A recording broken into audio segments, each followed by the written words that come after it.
Hi guys, in this video I'll show you how to use GitHub Copilot in VS Code effectively.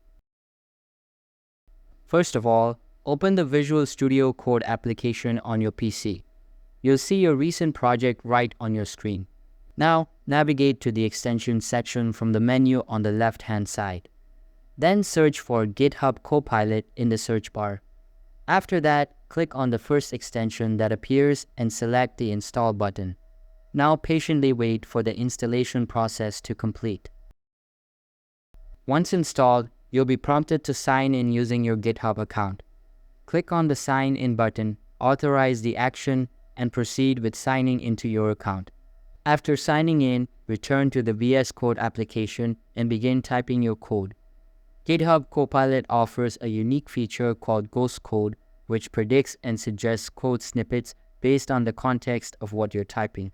If you don't see the ghost text appearing as you type, make sure that Copilot is enabled. You can do this by clicking on the Copilot icon located at the bottom right corner of your VS Code window.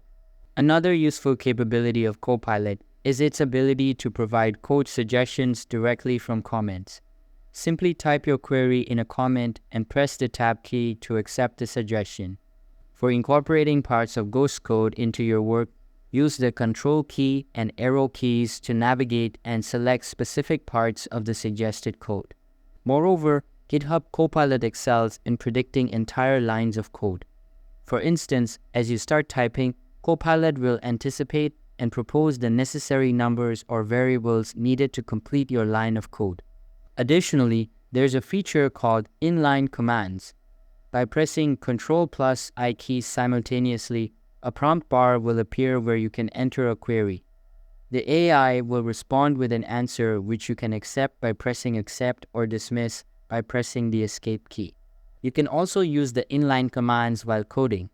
If Copilot suggests a query in between your lines of code, you have the option to either incorporate it into your project or disregard it altogether. So that's all for this video. If this was helpful, don't forget to subscribe and hit the like button. Thanks.